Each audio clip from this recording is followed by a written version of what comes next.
రంగారెడ్డి జిల్లా ఇబ్రహీంపట్నం నియోజకవర్గం అబ్దుల్లాపూర్ మెట్ మండలం ఆనాజ్పూర్ గ్రామంలో నూతనంగా నిర్మించిన శ్రీ శ్రీ స్ఫటికలింగేశ్వర భక్త ఆంజనేయ స్వామి ఆలయంలో స్వామివారి కళ్యాణ మహోత్సవాన్ని ఘనంగా నిర్వహించారు। ఈ కార్యక్రమానికి ముఖ్య అతిథులుగా స్థానిక ఎమ్మెల్యే మల్రెడ్డి రంగారెడ్డి, భువనగిరి పార్లమెంట్ నియోజకవర్గ కాంగ్రెస్ పార్టీ ఎంపీ అభ్యర్థి Chamala Kiran Kumar Reddy, Munugode MLA Komatireddy Rajagopal Reddy, road development corporation chairman Malreddy Rama Reddy విచ్చేసి స్వామివారి తీర్థ ప్రసాదాలు స్వీకరించారు। ఈ కార్యక్రమంలో ఆలయ కమిటీ చైర్మన్ బి మహేష్, మాజీ గ్రామ సర్పంచ్ కావలి రంగయ్య, ముదిరాజ్, బాట సింగారం, రైతు సేవా సహకార సంఘం vice chairperson Narlakonda Mallamma, Jangamayya, TPCC ప్రధాన కార్యదర్శి చిలుక మధుసూదన్ రెడ్డి, ముదిరాజ్ సంఘం మండల అధ్యక్షులు కావలి శ్రీశైలం తదితరులు పాల్గొన్నారు। గ్రామంలో గత 20 ఏళ్ల క్రితం గుడి కట్టాలని సంకల్పం చేసుకున్నటువంటి గుడి కొన్ని ఏళ్ళ తర్వాత గత 2 సంవత్సరాల నుంచి దీన్ని ఒక కమిటీ చేతిలోకి తీసుకొని కమిటీ ద్వారా దీన్ని అభివృద్ధి పదంలోకి తీసుకొచ్చి ఈరోజు 13, 14, 17 తారీఖు నుంచి మేము గుడి యొక్క పండుగ నిర్వహించుకోవడం జరుగుతుంది। 13 రోజు విగ్రహాల ఊరేగింపు, 14 రోజు జలాదివాసం, పుష్పాదివాసం, ఈ 15 రోజు ఈరోజు విగ్రహాల ప్రతిష్ట ఎంతో ప్రాముఖ్యత కలిగినటువంటి ఎన్నో గత 500 ఏళ్ల నాటి విలువ కలిగినటువంటి ఆంజనేయ విగ్రహం, భక్తాంజనేయం అనే ఆంజనేయ విగ్రహం, అలాగే కాశీ నుంచి పడినటువంటి స్ఫటికలింగం కలిపి మేము ఈ గుడి యొక్క స్ఫటికలింగేశ్వర భక్తాంజనేయ ఆలయంగా నిర్ణయించుకోవడం జరిగింది। కాబట్టి ఈరోజు విగ్రహాల ప్రతిష్ట కూడా జరిగింది। మరి కొద్దిసేపట్లో కళ్యాణం జరగబోతుంది। అలాగే సాయంత్రం ఈ యొక్క కళ్యాణమూర్తులని ఊరేగింపు కూడా జరపడం జరుగుతుంది। కాబట్టి అందరూ ఈ కార్యక్రమంలో పాల్గొని విజయవంతం చేయాలని కోరుకుంటున్నాం। భక్తులు ఎట్లా సహకరిస్తున్నారు? భక్తులు మాకు ఎవరిని మేము అడిగినా కూడా మాకు ఎన్నో ఏళ్ళ నాటి గుడి అని కూడా చాలా సంతోషంగా మాకు సహకరించారు। వాళ్ళకు తోచిన పద్ధతి, వాళ్ళకు తోచిన విరాళాలు ఎంతోమంది వేలలో ఇచ్చారు, కొంతమంది లక్షలలో కూడా సహకరించారు। వాళ్ళ సహకారమే ఇంతవరకు తీసుకొచ్చినాం। కానీ వాళ్ళు ఎప్పటికూ ఈ గుడి తరఫున కానీ మా కమిటీ తరఫున కానీ ప్రత్యేక ధన్యవాదాలు తెలియజేసుకుంటున్నాము।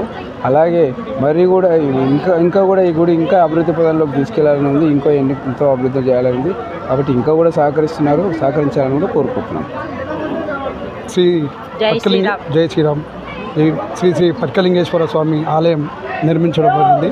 ఇక్కడ జయహనుమాన్ 3 రోజుల నుంచి నడుస్తుంది। 13, 14, 15, 13 నాడు ఊరేగింపు దేవుళ్ళని ఊరేగింపు జరిగింది।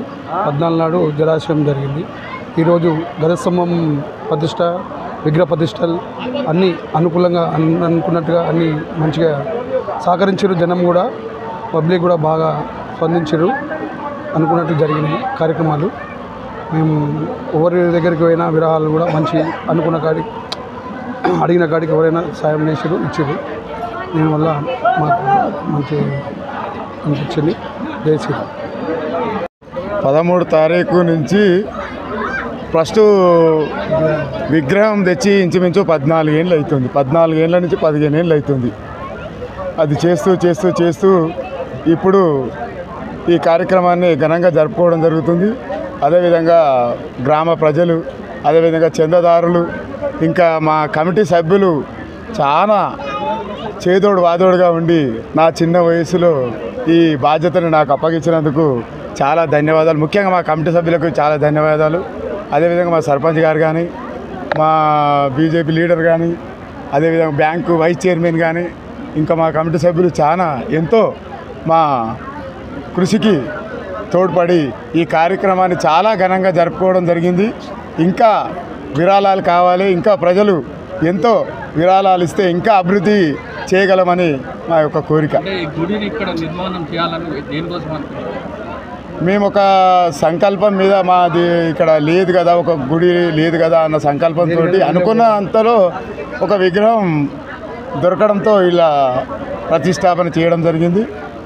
అంతే, ఇక నలుగురిని ప్రోత్సహించుకొని, నలుగురు సలహా ద్వారా ఇంకా ఎంతో చూసుకొని ఇక్కడ నిలబెట్టడం జరిగింది। ఫస్ట్ హనుమంతుని విగ్రహం ఉండే, అదే కడదాం అనుకున్నాం. అదేవిధంగా శివాలయం కూడా కడితే బాగుంటుందని చెప్పేసి అందులో పట్టిక లింగేశ్వర స్వామి ఇక్కడ చుట్టుపక్కల ఎక్కడ లేకపోవడంతో ప్రత్యేకంగా ఆ శివుని కొలుచుకోవడం జరిగింది, నిలుపుకోవడం జరిగింది. ఈ శివలింగాన్ని కాశీకెళ్ళి తెప్పియడం జరిగింది. శక్తిపీఠం నుంచి అభిషేకం చేయించుకోవడం జరిగింది. ముందుగా మా కమిటీ సభ్యులందరికీ ధన్యవాదాలు, పేరు పేరున ధన్యవాదాలు తెలుపుతూ ఈ కార్యక్రమాన్ని ఇంతటితో ముగిస్తున్నాం. మాకు ఒక పురాతనమైన హనుమాన్ విగ్రహము ఒక 14 ఏళ్ళ నుంచి మేము తెచ్చుకొని ఇక్కడ ప్రతిష్టాపించినాము. తర్వాత తదనంతరము అందరం కలిసి శివుని కూడా ప్రతిష్టాపించాలి, ధ్వజస్తంభ ప్రతిష్టాపన చేయాలి అనే ఉద్దేశంతో గుడి టెంపుల్ నిర్మాణించుకోవడం జరిగింది. అందరూ దాతలు సహకరించారు. గుడికి కమిటీ సభ్యులు కూడా అందరూ సహకరించడంతో ఈ గుడిని ఈ స్ఫటిక శివాలయంగా పేరు పెట్టుకొని అందరూ ప్రతిష్టాపకంగా మంచిగా చేసి కార్యకర్తలు అందరూ గుడి కమిటీ సభ్యులందరూ మంచిగా ఒకరు చెప్తే ఒకరు ఎన్నుకుంటూ మంచిగా చేసుకుంటూ వచ్చారు అందరూ. అనాజ్పూర్ గ్రామంలో సీతారామాంజనేయులు మరియు శివాలయం ప్రతిష్ట ఈరోజు ఇక్కడ జరిగింది. ఈ కార్యక్రమానికి నేను, ఎమ్మెల్యే రంగారెడ్డి గారు, అలాగే పార్లమెంట్ కోఆర్డినేటర్ రాజగోపాల్ రెడ్డి గారితో రావడం జరిగింది. సో ముఖ్యంగా ఈరోజు శివుని ఆశీస్సులు తీసుకొని ఈ చక్కటి కార్యక్రమాన్ని మమ్మల్ని పిలిచినటువంటి చిల్క మధుసూదన్ రెడ్డి గారికి కూడా కృతజ్ఞతలు తెలియజేస్తూ రానున్న రోజులలో ఈ గ్రామస్తులందరినీ కూడా సుఖ సంతోషాలతో భగవంతుడు చూడాలని కోరుకుంటున్నాం. అనాజ్పూర్ గ్రామంలో ఒక చక్కటి శివాలయాన్ని నిర్మించినటువంటి అనాజ్పూర్ గ్రామ శివాలయ కమిటీ సోదరులందరినీ హృదయపూర్వకంగా అభినందిస్తున్నా. అనాజ్పూర్ అంటేనే మన గ్రామాలకు ఒక మంచి పేరున్న గ్రామం. మరి మీరందరూ ఏకతాటి మీద మంచి దేవాలయాన్ని ఈ గ్రామంలో నిర్మించిన మా ప్రతి సోదరునికి ధన్యవాదాలు. భగవంతుడు అనాజ్పూర్ ప్రజలను చల్లగా చూడమని, కష్టాలు లేకుండా చూడమని, వాళ్ళ బతుకులు బాగు చేయాలని దేవుని ప్రార్థిస్తున్నాను.